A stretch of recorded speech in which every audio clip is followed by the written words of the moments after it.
Bismillah ar-Rahman ar-Rahim. Assalamu alaikum, third secondary students. Welcome to the second semester of your book Traveler 6. And today we have a revision for Unit 1. And as usual, we start, for the objectives for today. We have 4, as you can see. Today we will learn 1.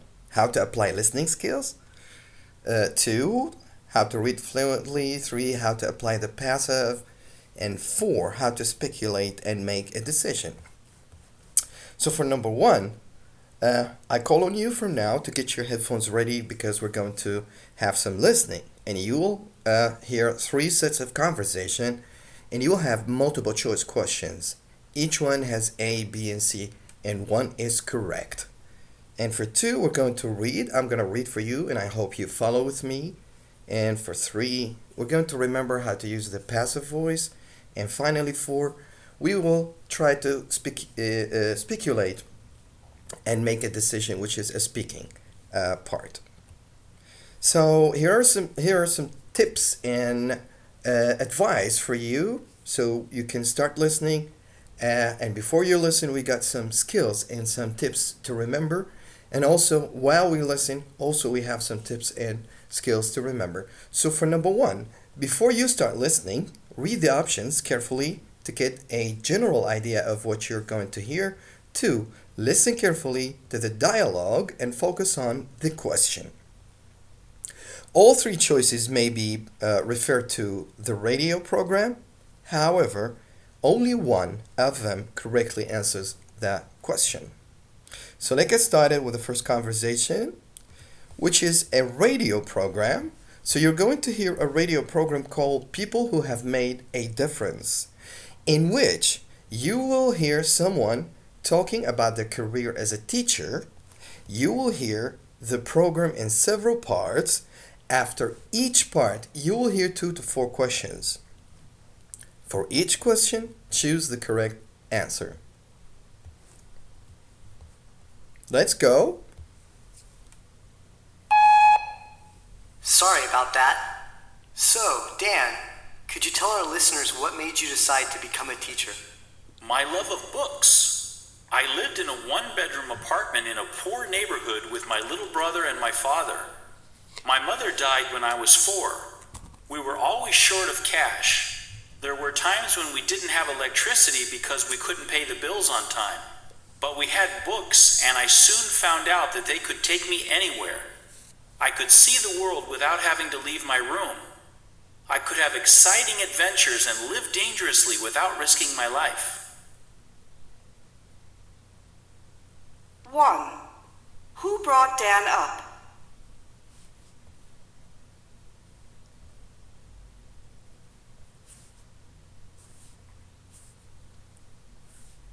Two. What didn't Dan and his family have?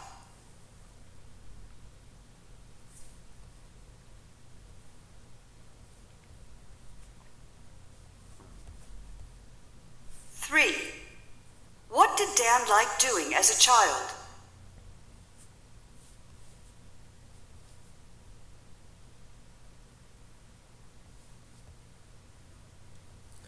So for the first one, I think his father brought Dan up and they didn't have money for 2, and also Dan as a child liked reading a lot. So B goes for 1 and B also goes for 2 and A for 3. Let's hear the second conversation.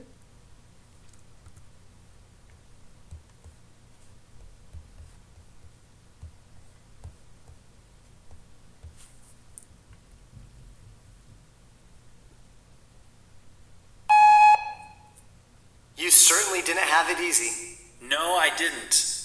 Of course I wouldn't be here if it wasn't for Patrick Lynch. He wasn't only one of my professors at college. He was a great mentor and a wonderful person. Funnily enough, I didn't think much of him at first because he seemed so traditional.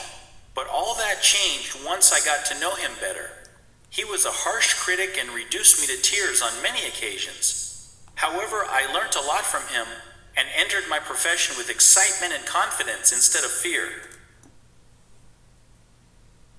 4. Who was Patrick Lynch?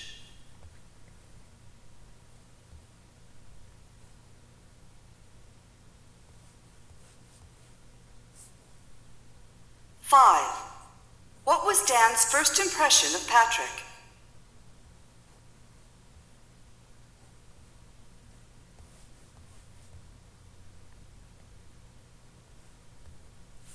Six.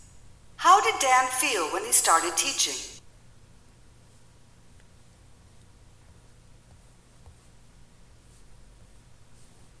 So let's answer 4, 5, and 6. So for 4, Lynch was his professor, and for the beginning he didn't like him, and then he was afraid. So C goes for 4, and A goes for 5, and A also goes for 6.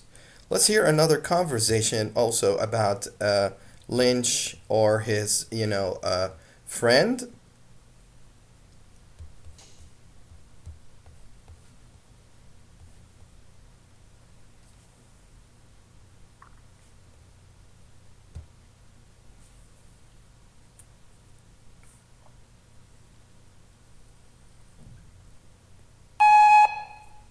So, what was your first day like? How did it feel? Out of this world. I remember looking at my students and thinking, this is my destiny, to have this group of children before me. And a large group it was, I can tell you that. 30 kids. In some schools there will be 15 kids, 20 tops in a class. Anyway, I made up a story and gave them a funny speech about how strict I was and how I taught football players and prisoners, so a bunch of 5th graders wasn't much of a challenge. 7. What went through Dan's head on his first day?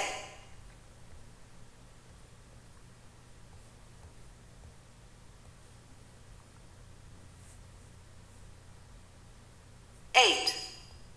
How many students did Dan have?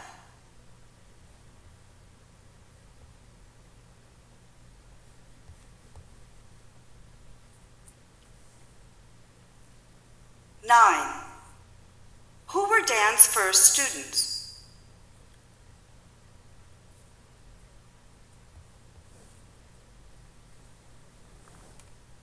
'So let's hear the answers for 7, 8, and 9. So for the beginning, he said he was made for this. It means he was ready for this. And the students, he had 30 students in one class, and his students were 5th graders. So that's the end of the listening part. Now let's go to the question. Since you're 3rd secondary, I'm sure now you're starting to think about your university life and where you go and what you're going to study in a college. So if you complete your high school study, which university you will choose to attend. You are supposed to have, prepared yourself for any university.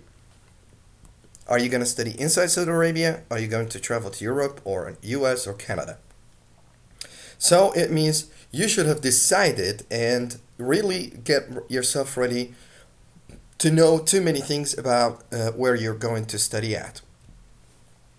So if you're interested in studying at a university in an English-speaking country, what kind of information would you like to have?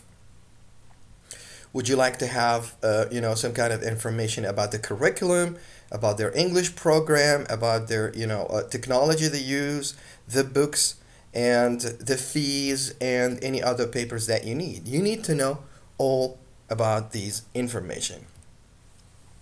So let's assume that you're applied to Indiana University and you want to study there. So Indiana University, they have intensive English program for the beginning, which is a short of IEP. Let's read about it. So Indiana University Intensive English Program, the university. Indiana University was founded in 1820 and is one of the oldest and largest universities in the United States. It has over 100 academic departments. It is located in Bloomington, a dynamic, safe, and culturally sophisticated town. Just before we move to the other part, we have a word here which is in red, founded. I'm going to ask you about this word later. The IEP, which is the Intensive English Program, the goal of the Indiana University Intensive English program, shortened as IEP, is to increase the English language skills of non-native English speakers to the level needed for study at a college or university in US. Requirements for admission: all students admitted to the program must have earned at least a high school diploma. Curriculum: there are 7 levels in the IEP. All levels meet for 20 to 24 classroom hours each week. Levels 1 to 5 concentrate on listening, speaking, writing, and grammar. Level 6 is a high intermediate academic reading and writing class, which focuses mainly on writing. In level 7, students focus on written analysis of authentic text. At levels 6 and 7, students also select from a variety of courses in advanced grammar, advanced pronunciation, business, computer skills, communication, and literature. College and university placement. Graduates of the Center of English Language Training have gone on to pursue careers in such areas as physics, art, chemistry, business, education, and even teaching. Housing. There's a wide variety of housing available in Bloomington for both married and single students. On-campus housing is arranged through the IU Whole of Residence. Campus apartments are all within walking distance of classes and are on the university bus route. Many off-campus apartments are located near campus or near city bus routes. Extracurricular activities. Bloomington and Indiana University offer a large variety of recreational activities and social events such as soccer, swimming, boating, tennis, and many other forms of exercise and relaxation are readily available. So we had some words in each page or in each slide about, written in red. So let's try to guess their meaning. Okay, so we're trying to guess the meaning of unknown words, and this is quite normal. You will have always some words that you don't know, but you will need to know their meanings through the context. So you're going to try to sense the meaning. So we had in the first one, Indiana University was founded in 1820. All students admitted to the program must have earned at least a high school diploma, and many other forms of exercise and relaxation are readily available. So the word founded here doesn't mean discovered, established, or known. And the word admitted doesn't mean agreed, promoted, allowed to join. And readily doesn't mean willingly or easily or frequently. Of course, we've been through this before. So founded was established, and admitted agreed, and readily means willingly. Also, let's answer some questions about the text which are true or false. So answer true or false according to the information in the reading. So first, to be admitted to the IEP, students must have completed their secondary education. And 2, in level 7, students have more hours per week than in level 6. So to be admitted, of course, you must have completed your secondary education. So the first one is true, and the second one is false. Now read also the brochure and choose the correct option. In the text, we had this sentence: apparently the IEP is meant for somebody who's what? Is already studying at an American university, or for someone who comes from a non-English speaking country, or for someone who speaks English fluently, and of course it's about non-native English speaking country.